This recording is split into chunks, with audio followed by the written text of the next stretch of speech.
En este día mi grupo y yo venimos a exponerles un poco sobre el estudio y la experimentación de la dilatación, capacidad calórica y trabajo de los gases ideales.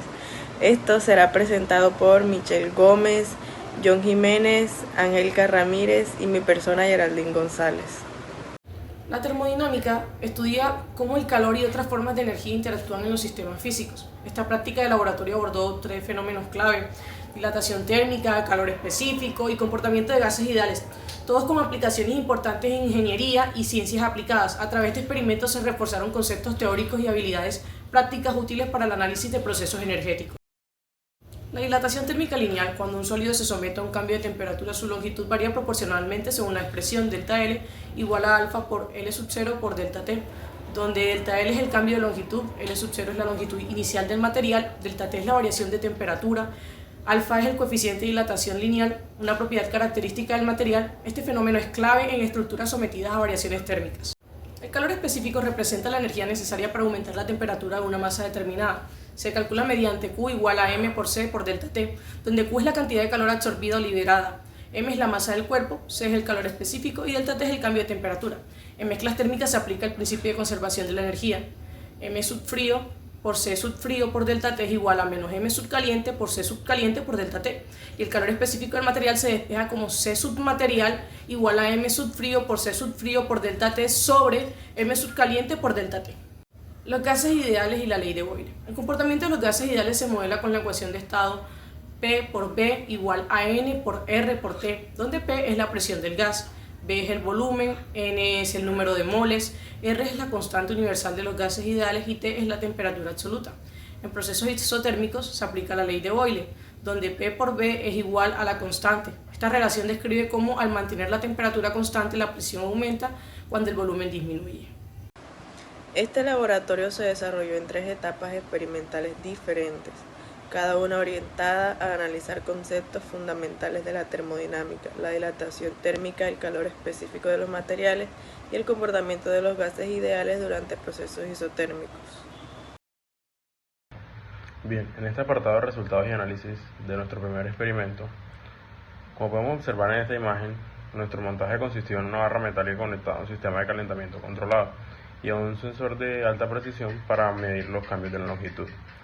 El objetivo principal fue mirar cómo la longitud de esta barra metálica se modificaba al cambiar la temperatura y así poder determinar el coeficiente de dilatación lineal. Durante este proceso registramos cuidadosamente la longitud de la barra a diferentes temperaturas y los datos obtenidos los resumimos en esta tabla. Aquí podemos observar en la tabla 1 cómo la barra se hizo ligeramente más larga a medida que la temperatura aumentaba. Aquí en cada fila mostramos la medición en diferentes momentos del experimento. Esto también lo podemos apreciar en el resultado de esta gráfica, que vemos una línea casi recta que sube.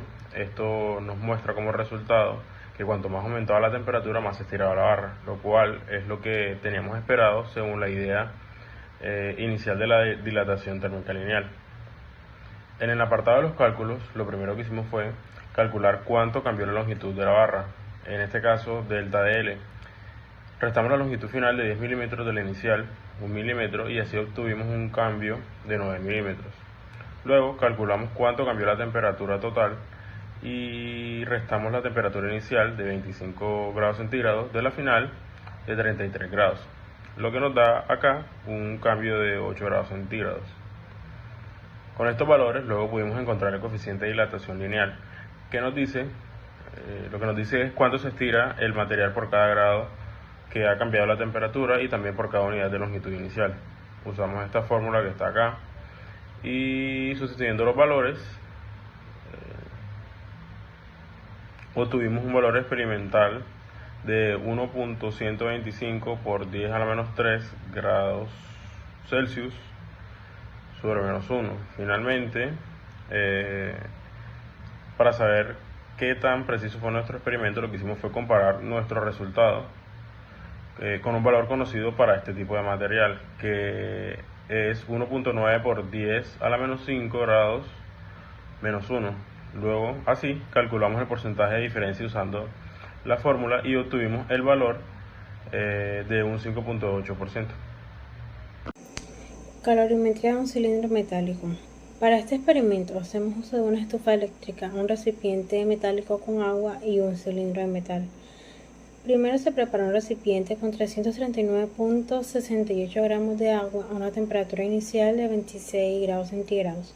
Después se utilizó un cilindro metálico de masa de 44.48 gramos que fue previamente calentado en una estufa eléctrica. Al este ser retirada se registró una temperatura de 112 grados centígrados. Al introducir el cilindro caliente en el agua, ser cerrado y tras alcanzar un equilibrio térmico, la temperatura final registrada fue de 29 grados centígrados. Este experimento permite, a partir de los datos registrados y una aplicación de ecuación de balance térmico, calcular el calor específico del material del cilindro. Ya con esto, los datos pueden ser reemplazados en la ecuación y resolvemos, lo que nos da como resultado que el calor del cilindro es de 1.15. Este valor es mayor del aluminio y más bajo que el del acero, lo que nos podría decir que hubo una pérdida de calor en el ambiente durante la transferencia, aunque el cilindro es de una aleación que puede ser de aluminio y otros materiales. Gases ideales y ley de Boyle. En un sistema aislado se presentan los datos experimentales obtenidos del ensayo realizado para analizar la relación entre la presión absoluta y el volumen del gas.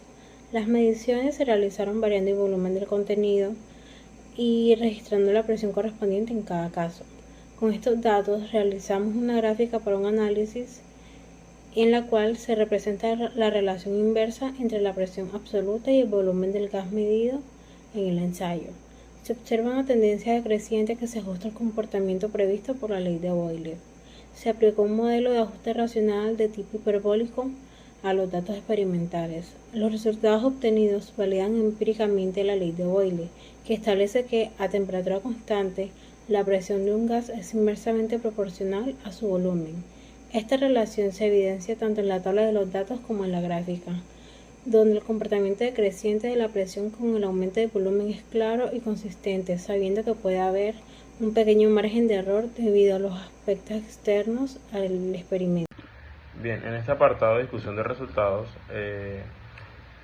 en el primer experimento que hicimos sobre dilatación térmica lineal, lo que hicimos fue investigar el comportamiento de la barra metálica que sometimos a un gradiente de temperatura, esto con el objetivo de determinar así su coeficiente de expansión lineal. A partir de esta experiencia obtuvimos una gráfica que nos evidencia una tendencia lineal entre la elongación de esta barra y el incremento que había en la temperatura.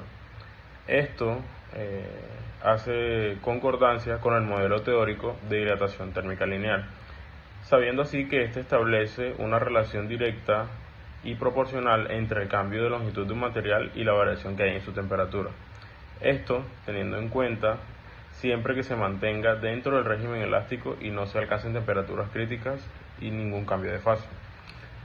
En el segundo experimento, que hace referencia al calor específico, en este entendemos que la temperatura final en la mezcla de dos cantidades de agua a diferentes temperaturas, esto nos confirma la ley de conservación de la energía, ya que el calor perdido por el agua caliente fue aproximadamente igual al calor ganado por el agua fría.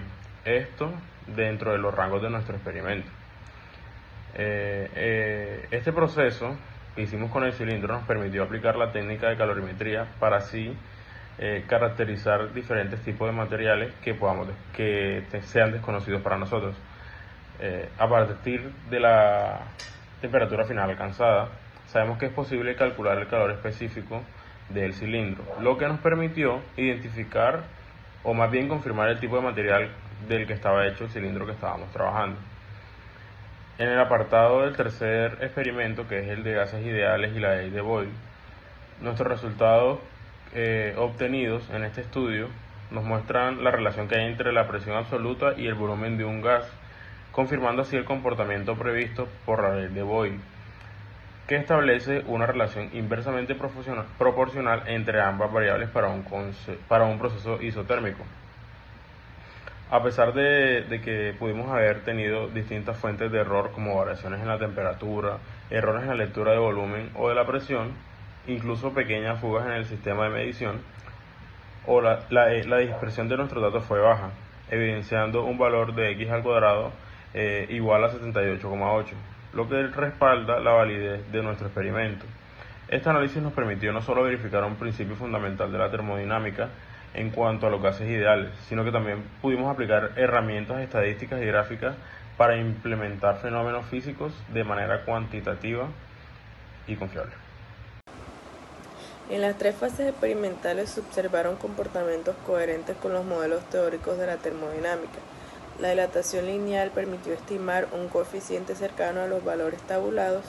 La transferencia de calor validó el principio de conservación de la energía al calcular un calor específico razonable, y la relación presión-volumen del gas se ajustó bien a la ley de Boyle.